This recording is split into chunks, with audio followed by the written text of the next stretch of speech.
Ada berita menarik yang ingin saya komentari pada kesempatan kali ini. Membaca di jawapos.com tentang Ronald Tanur yang divonis bebas oleh Pengadilan Negeri Surabaya. Coba kita baca beritanya. Rekonstruksi menunjukkan Ronald Tanur sempat menampar dan melindas dini, tapi divonis bebas Hakim Pengadilan Negeri Surabaya. Keputusan hakim memang kita percaya sebagai sebuah kepastian dalam sebuah sengketa perkara. Makanya ada kaidah hukmul hakimi yarfa'ul khilaf. Hanya saja perlu diingatkan bahwasanya terlebih tentang adanya dugaan hakim bertindak tidak profesional dalam perkara ini, apapun keputusan hakim tidak boleh melukai rasa keadilan. Sebagaimana yang diperlihatkan dalam rekonstruksi, kemudian hasil rekonstruksi diabaikan begitu saja, misalnya ini dikhawatirkan akan menodai rasa keadilan yang ada di tengah-tengah masyarakat. Ketika memang keadilan tidak bisa lagi diraih, ketika keadilan bisa dibayar dengan uang, ketika keadilan dikuasai oleh orang-orang yang berkuasa, maka yang akan terjadi adalah pengadilan jalanan. Masyarakat akan chaos.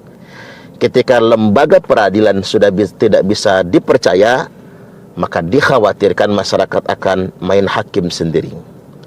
Buat siapapun yang memangku hukum di negeri ini, hendaklah benar-benar takut dengan Tuhan. Karena ada Tuhan yang mengawasi segala perbuatan kita semua. Hidup di dunia cuman sementara. Untuk dunia yang sementara ini jangan sia-siakan hanya dengan uang, hanya karena uang dan kekuasaan. Ingat, semuanya pasti akan kita pertanggungjawabkan. Jamaah sholat Jum'ah Masjid Al-Kautsar rahimakumullah. Setidaknya ada dua wakil Allah atau wakil Tuhan yang ada di muka bumi ini, yakni pemimpin dan hakim. Mengapa pemimpin dianggap sebagai wakil Tuhan?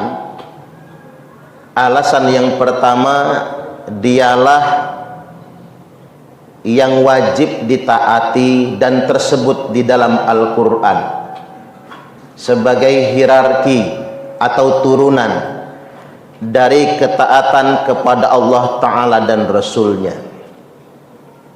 Dan dia juga dengan kebijakannya mewakili Tuhan untuk menegakkan keadilan dan mewujudkan kesejahteraan bagi segenap umat manusia yang ada di muka bumi ini.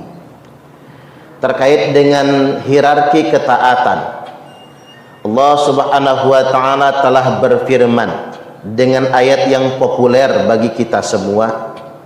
A'udzu billahi minasyaitonir rajim. Ya ayyuhalladzina amanu ati'ullaha wa ati'ur rasulah wa ulil amri minkum. Wahai orang-orang yang beriman, taatlah kalian semua kepada Allah, lalu taatlah kepada Rasulullah, wa ulil amri minkum, dan pemimpin atau pemerintah yang ada di antara kalian semua. Berarti pemerintah merupakan turunan dari ketaatan kepada Allah dan Rasulnya. Mentaati pemerintah merupakan implementasi dari ketaatan kepada Allah Ta'ala dan Rasulnya. Man kariha min amirihi syai'an falyasbir. Bahkan Nabi mengingatkan, barang siapa yang benci, enggak suka dengan pemimpinnya, dia tidak suka dengan kebijakan pemerintahnya, falyasbir, kepada kebijakan pemerintah tersebut. Fa innahu man kharaja minat ta'ah, karena sesungguhnya barang siapa yang keluar dari ketaatan kepada pemerintah yang sah, atau memberontak kepada pemerintah yang sah, pamata, maka dia mati mitatan jahiliyah, maka matinya mati jahiliyah. Artinya memang begitu sakral kedudukan seorang pemimpin yang tersebut baik di Al-Quran maupun di hadis. Maka wajar ketika pemimpin bisa kita sebut sebagai wakil Allah. Maka pemimpin dalam terminologi lain disebut dengan khalifah, yakni yang mewakili Allah Subhanahu wa taala dalam rangka menegakkan keadilan dan kesejahteraan. Ketika seorang pemimpin adil dengan kebijakannya dan adil dalam mendistribusikan kekayaan suatu negara, kekayaan alam suatu bangsa, maka yang terwujud adalah kesejahteraan. Tetapi ketika pemimpin tidak adil, dia hanya menguntungkan koneksinya saja, kelompoknya saja, melakukan perbuatan yang zalim, maka yang akan terjadi adalah malapetaka. Itulah mengapa orang bijak berkata, dulu Fir'aun itu orang baik. Dulu Fir'aun itu orang baik. Bahkan dialah yang mengasuh Nabi Musa alaihi salam. Tapi Fir'aun berubah gara-gara kekuasaan. Semakin lama orang berkuasa, maka kekuasaan itulah yang akan merubah dirinya sendiri. Kalla innal insana la yatgha ar-ra'ahu istaghna. Sekali-kali awas, manusia memang cenderung zalim melampaui batas saat dia melihat dirinya serba cukup. Ibarat air yang menggenang terlalu lama, yang akan timbul adalah bakteri dan berbagai macam penyakit. Yang kedua, jamaah Jum'ah rahimakumullah, wakil Allah di muka bumi ini adalah hakim. Hakim ini memiliki kekuasaan penuh. Siapapun tidak boleh mengintervensi putusan hakim. Bahkan presiden sekalipun tidak boleh mengintervensi putusan majelis hakim. Bahkan kepala pengadilan negeri, kepala pengadilan tinggi, bahkan ketua Mahkamah Agung sekalipun tidak boleh mengintervensi putusan hakim ketika sedang bersidang di majelis hakim. Saking sakralnya kedudukan seorang hakim. Itulah mengapa di dalam Islam kita mengenal kaidah hukmul hakimi yarfa'ul khilaf. Keputusan hakim itu adalah solusi dari berbagai macam sengketa. Tidak ada lagi perdebatan, tidak ada lagi perselisihan ketika sudah ada vonis keputusan hakim. Tapi seandainya lembaga peradilan bisa disogok, seandainya hakim berpihak kepada yang berkuasa saja, atau hakim bisa dibayar oleh orang kaya, maka akan hancur rasa keadilan yang ada di tengah-tengah masyarakat.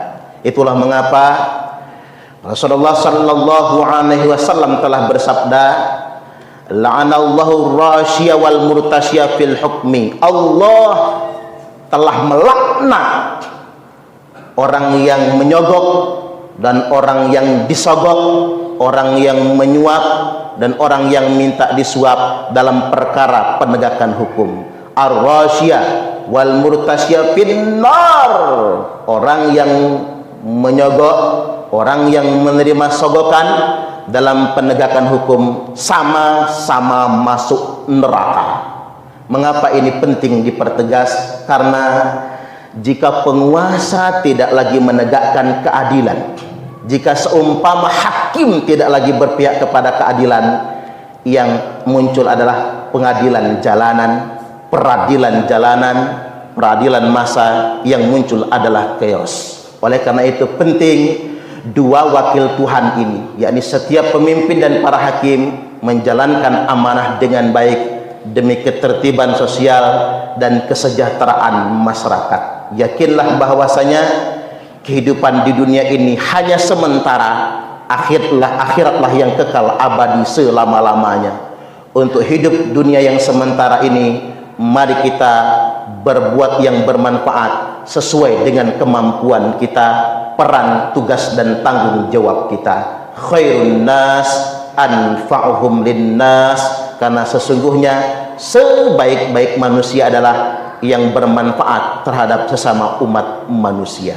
Barakallahu li wa lakum fil Qur'anil azim wa nafa'ani wa iyyakum bima fihi wa dzikril hakim wa taqabbala minni wa minkum tilawatahu innahu huwas samiul alim. Kami adalah Laskar Sabilillah, pecinta Wali Songo dan para anbiya, pewaris peradaban Islam di Nusantara, hingga berkibar bangsa